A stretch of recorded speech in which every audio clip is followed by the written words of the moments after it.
दोस्तों, आज की यह कहानी एक ट्रक ड्राइवर की है। ये कहानी नीतीश जी की है, सच्ची घटना पर आधारित है। यह वह भावुक किस्सा है जो खुद नीतीश जी ने हमें सुनाया था। रात के अंधेरे, सुनसान सड़कों और एक रहस्यमयी मौत से जुड़ी यह कहानी आपको अंदर तक हिला देगी। तो चलिए दोस्तों, बढ़ते हैं। नीतीश मध्य प्रदेश के एक छोटे से गांव में रहता था। यह बात लगभग 5 साल पहले की है। नीतीश ने बोला कि मैं तब एक ट्रक ड्राइवर की नौकरी किया करता था और हर वक्त पूरे भारत के अलग अलग कोने में सामान लेकर जाया करता था, क्योंकि मैं एक ट्रांसपोर्ट कंपनी में काम करता था। अक्सर मुझे देर रात सुनसान इलाकों से गुजरना पड़ता था। एक दिन की बात है, मेरे मालिक ने मुझसे कुछ सामान महाराष्ट्र में डिलीवरी कर देने को कहा। आमतौर पर मेरे साथ हमेशा एक हेल्पर रहता था जो हर यात्रा में मेरे साथ होता था और हम दोनों हर जगह सामान ले जाते थे। लेकिन उस दिन अचानक मेरे हेल्पर की तबीयत बिगड़ गई। चूंकि सामान की डिलीवरी समय पर करना बहुत जरूरी था, मुझे अकेले ही महाराष्ट्र के लिए निकलना पड़ा। मुझे आज भी याद है कि उस वक्त ठंड का मौसम था और देखते देखते शाम हो गई। मुझे पता नहीं चला कि अंधेरा कब छा गया। अंधेरा होते ही मैंने सोचा क्यों न कहीं खाना खा लिया जाए। उस दिन मैंने दिन में जल्दी जल्दी के चक्कर में खाना नहीं खाया था, इसलिए आमतौर पर शाम को ही खाना खा लिया करते थे। मैं यह सोच रहा था कि तभी मेरी नजर रास्ते में एक छोटे से ढाबे पर पड़ी। मैंने वहीं अपना ट्रक रोका और ढाबे में जाकर खाना खाया। घड़ी में देखा तो रात के करीबन 9:30 बज चुके थे। मैंने भरपेट खाना खा लिया और जल्द ही में वहां से निकल गया। मैंने ट्रक में बैठकर देखा कि आगे केवल सुनसान सड़क दिख रही है। ठंडी की वजह से सारे पेड़ सन्नाटे में खड़े थे। मैंने ट्रक चालू किया और आगे बढ़ गया। थोड़ी देर में मैं उस सुनसान रास्ते में आ चुका था। दूर दूर तक कोई रोशनी नहीं थी।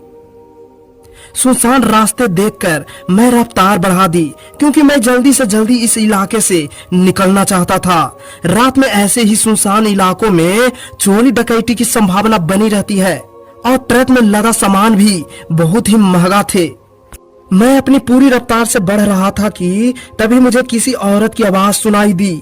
मैं हैरान होकर इधर उधर देखने लगा, क्योंकि सड़क पूरी तरह से सुनसान थी। तभी मुझे रास्ते के एक किनारे पर एक कार उल्टी पड़ी हुई दिखाई दी। उसकी लाइट बार बार जल रही और बंद हो रही थी, जैसे कोई मदद मांग रहा हो। यह देखकर मुझे लगा कि यह दुर्घटना अभी थोड़ी समय पहले हुई होगी। मैंने अपना ट्रक रोका, नीचे उतर गया और उस कार की तरफ बढ़ा। मेरा अंदेशा था कि अंदर कोई भी बहुत ही जख्मी होगा, जो भी हो बहुत ही जख्मी होगा। जब मैं कार के पास पहुंचा तो देखा कि अंदर कोई नहीं था।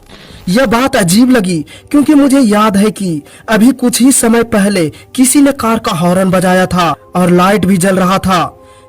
यह सब मिलाकर मुझे अटपटे लगे। आसपास देखने पर भी कोई नहीं दिखा।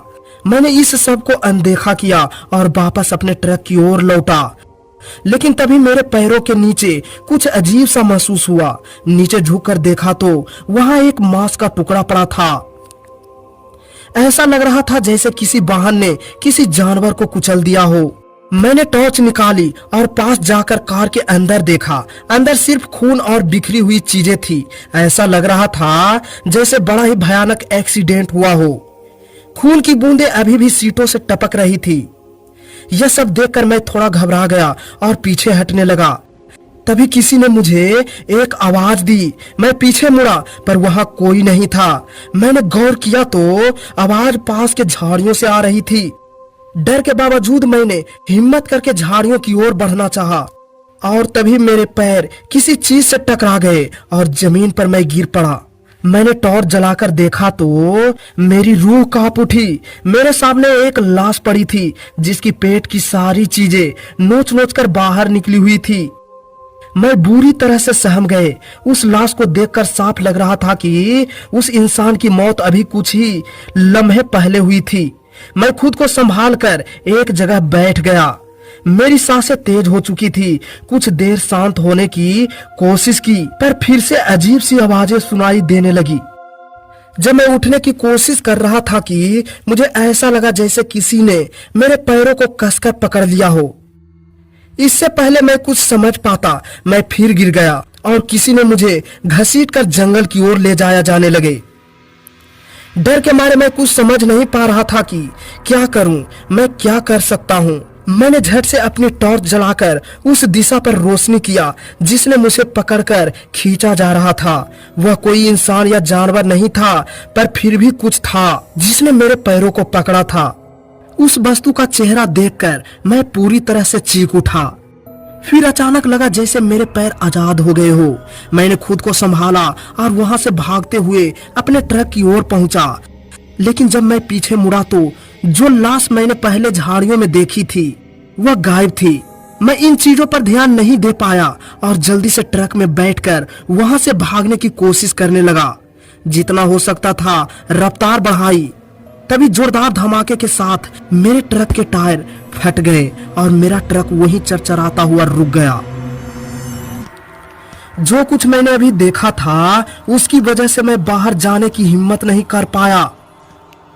वहीं डरते डरते बैठा रहा। जब मैं घड़ी में देखा तो करीबन 1 बज रहे थे। फिर जो मैं ट्रक के सामने देखा उसने मुझे झकझोर कर रख दिया। वह लाश जो मैं पहले झाड़ियों में देख चुका था अब मेरे ही ट्रक के सामने पड़ी थी। मैं कुछ समझ नहीं पा रहा था कि ये सब कैसे हो रहा है। फिर उस लाश ने अपनी आंखें खोली। पहले मुझे लगा जैसे वो मेरी तरफ देख रही है, पर देखते ही देखते उसकी आंखें पूरी तरह खाली हो गई। मैंने डर से चीख मारी और मजबूरन अपने ट्रक से उतरकर पैदल ही वहां से भागना शुरू कर दिया। भागते भागते मुझे फिर से एक रोशनी दिखी। उस रोशनी में भी मुझे मौत दिखाई दे रही थी। मैंने देखा कि वही कार जिसकी एक्सीडेंट हुई थी अब मेरे आगे थी।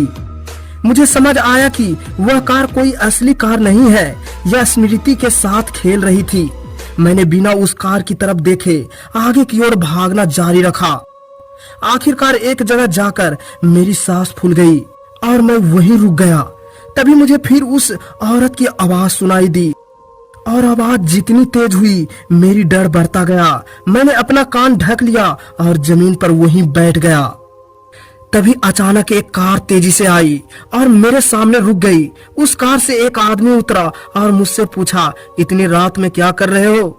मैंने उसे अपनी हालात बताई और सारी बात बताई कि क्या हुआ था। उस आदमी ने मुझे अंदर बुलाया। उसे देखकर मुझे कुछ हद तक राहत हुई और मैंने जल्दी से उसके कार के अंदर बैठना स्वीकार कर लिया। थोड़ी देर बाद जब सब शांत हुआ तो मैंने उस आदमी को पूरी घटना बताई और अपनी शंका जाहिर की। उसने बताया कि यह रास्ता श्रापित है। यहाँ आने वाले लोग अजीब चीजें देखते हैं और जो लोग इसके चक्कर में आ जाते हैं उसके साथ बुरा होता है। उसने कहा कि तुम बहुत भाग्यशाली हो कि तुम जिंदा बच गए। दोस्तों, नीतीश ने उस दिन के बाद वहां काम करना छोड़ दिया और दोबारा कभी उस रास्ते पर भूल कर भी नहीं जाते हैं।